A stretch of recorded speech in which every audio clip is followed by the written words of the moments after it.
Después de haber considerado en líneas muy generales la teoría del poder desarrollada por Quijano, voy a pasar ahora a una segunda categoría muy importante para su pensamiento, que es la categoría de la heterogeneidad histórico-estructural. Aquí de nuevo se trata de una categoría sociológica que Quijano toma inicialmente eh, de Mariátegui y luego de la teoría de la dependencia. Ya en los 7 ensayos de interpretación de la realidad peruana, Mariátegui decía que en formaciones sociales como las del Perú se articulan sin problema el latifundio, la servidumbre y el capital monopólico. Es decir, que para el capital no será necesaria la desintegración de las relaciones sociales feudales, como pensaba Marx, sino que éstas le resultan útiles para sus necesidades de acumulación, considerando las cosas desde una perspectiva internacional. Los capitales británicos, interesados en la producción de azúcar y algodón en el Perú, pueden aprovechar las relaciones feudales de servidumbres allí presentes para aumentar su capacidad de producción y exportación, multiplicando de este modo sus ganancias. Lo cual significa, la tasa de ganancia dependerá del mantenimiento de las relaciones sociales feudales en áreas no capitalistas de la economía, como el Perú, ya que la producción resultará mucho más barata de la que se podría obtener en Inglaterra, donde la mano de obra es muchísimo más cara. Luego, la teoría de la dependencia ampliará y desarrollará esta perspectiva al mostrar que los países del tercer mundo, pobres y subdesarrollados, forman parte estructural de la economía capitalista mundial, ya que allí están las materias primas y la mano de obra que permiten la plusvalía de los países industrializados. Entonces, aquí está contenida ya en germen la noción de heterogeneidad histórico-estructural que desarrollará luego Quijano. Es decir, la tesis de que el capitalismo articula diferentes formas de explotación supuestamente pertenecientes al pasado precapitalista, como la esclavitud y la servidumbre personal, y que también estas distintas formas de explotación pueden provenir de múltiples contextos históricos que se integran, sin embargo, en un único sistema mundo.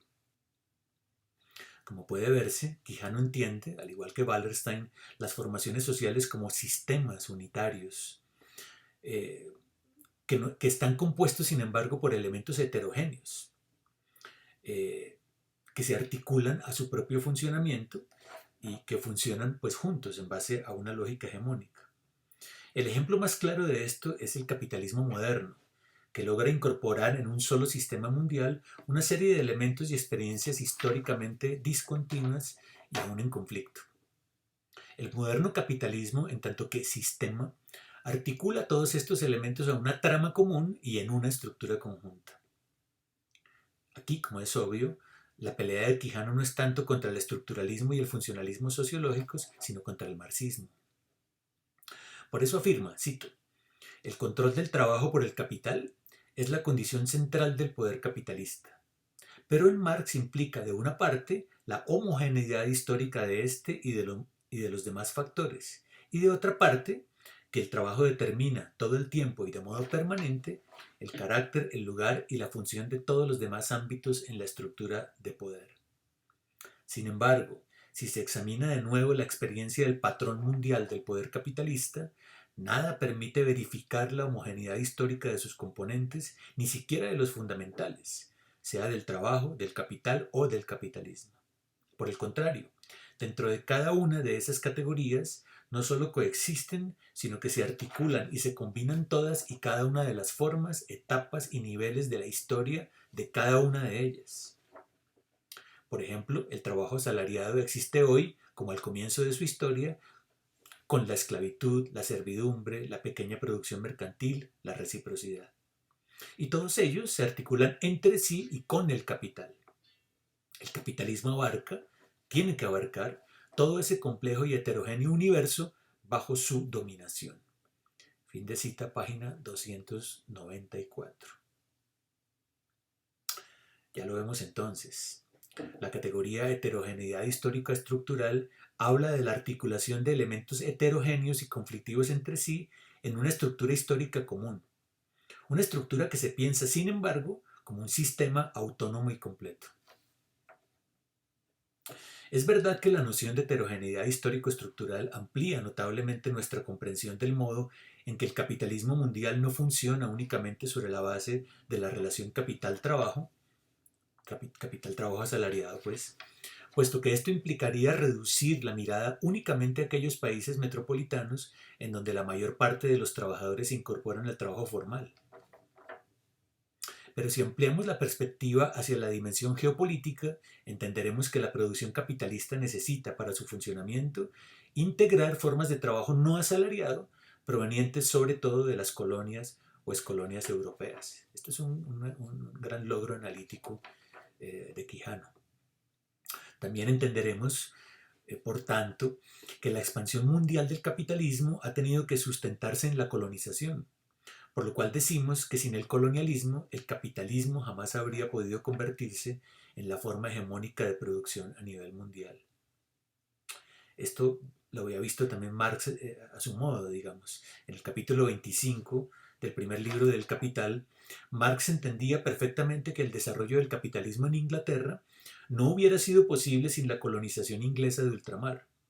Sin embargo, Marx todavía no comprende que es la colonización de América, que la hizo no Inglaterra sino España, el primer laboratorio de la explotación colonial del trabajo, que luego, importante luego, con la mundialización del capitalismo, se haría extensiva hacia toda la población del planeta.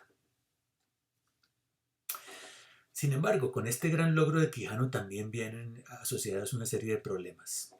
Dice Quijano, cito, con la constitución de América Latina, en el mismo momento y en el mismo movimiento histórico, el emergente poder capitalista se hace mundial.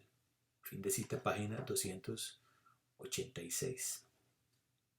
Esto parece sugerir que el capitalismo y el colonialismo surgen en el mismo momento y en el mismo movimiento histórico, lo cual supone ya un desvío notable frente al modo en que el propio Marx había entendido la lógica del capitalismo. Pues para Marx no puede haber capitalismo antes de que el trabajador sea visto como libre, es decir, antes de que pueda vender libremente su fuerza de trabajo en el mercado. Y esto sucede apenas hacia finales del siglo XVIII como consecuencia de la Revolución Francesa. Antes de eso, pudieron ciertamente darse las condiciones históricas para la emergencia del capitalismo, es decir, la llamada acumulación originaria, producto de la expansión colonial europea. Pero tal acumulación no es todavía un fenómeno capitalista. Quijano, sin embargo, y tras su huella muchos de los pensadores decoloniales, remite el nacimiento del capitalismo hacia el siglo XVI y le hace coincidir con el nacimiento del colonialismo.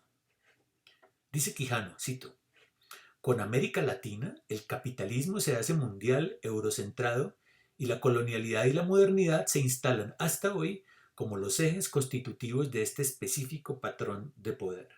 Fin de cita, página 286. Aquí me parece hay una gran confusión, se están confundiendo muchos conceptos, como en la noche donde todos los gatos son negros.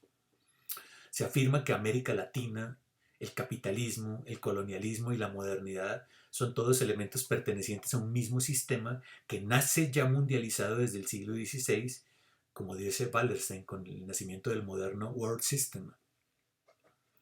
Pero me pregunto aquí si no hay en esta forma de ver las cosas una deshistorización de los fenómenos que se buscan comprender. Entidades entidades geohistóricas como Europa o América Latina, que no se constituyen como tales sino más adelante, se hacen nacer prácticamente el 12 de octubre de 1492, como si ya salieran grandes en el momento de nacer. Igual ocurre con el movimiento retrospectivo de colocar el capitalismo en el siglo XVI, su nacimiento. Se trata de aquello que los historiadores llaman anacronismo, es decir, del error metodológico de proyectar hacia el pasado fenómenos o categorías que tan solo aparecieron mucho tiempo después, con lo cual se opera una deshistorización que impide la comprensión de aquello que se desea estudiar.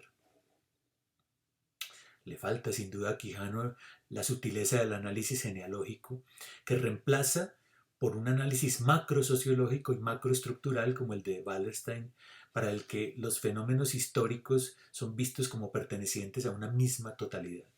un mismo sistema. En lugar, por tanto, de analizar los fenómenos en su historicidad, atendiendo al carácter singular de su despliegue, se postula de entrada una totalidad que le otorga sentido a esa singularidad y la deshistoriza.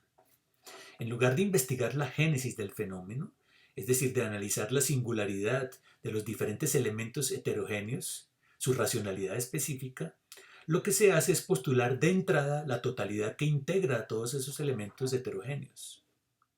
Y ante la pregunta de cómo fue que se formó históricamente esa totalidad, los sociólogos como Wallerstein se contentan con señalar que se produjo a raíz de la crisis sistémica de una totalidad anterior. Es decir, una totalidad explica a la otra totalidad.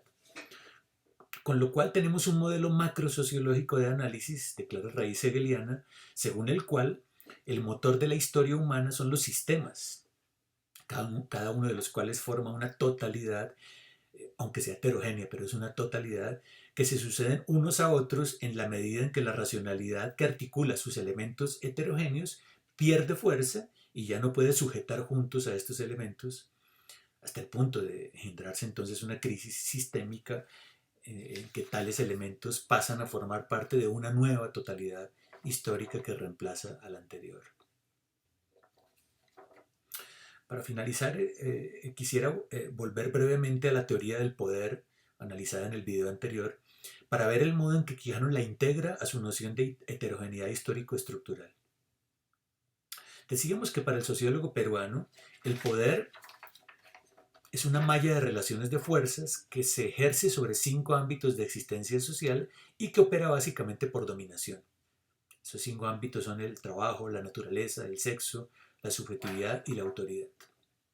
Ahora, después de haber considerado ya la noción de heterogeneidad histórico-estructural, entendemos que esos 5 ámbitos de la experiencia, aunque pueden obedecer de suyo a lógicas diferentes o a racionalidades distintas, quedan integrados a una sola totalidad que les da sentido. Una totalidad que ejerce coacción sobre ellas y las pone a funcionar juntas, sobre esos ámbitos. Así, por ejemplo, si consideramos el primer ámbito, que es el del trabajo, comprenderemos que la relación capital-trabajo no era el único eje de poder, sino que había otros, como el de la sexualidad y la subjetividad, que también formaban parte de un mismo sistema y que en consecuencia la clasificación social de la población no provenía exclusivamente de las relaciones en torno al control del trabajo. Esto lo veremos un poco más adelante. El poder, por tanto, no se reduce a las relaciones de producción, como quiere el marxismo, pues este es solo uno de los elementos de la totalidad que se articulan. De modo que el poder integra en un solo sistema todos los 5 ámbitos de existencia social antes mencionados. Ninguno tiene autonomía completa, sino tan solo relativa frente a los demás. Una persona puede ocupar un lugar y un papel respecto del control del trabajo y otro diferente respecto del control del sexo, o de la subjetividad o de la autoridad.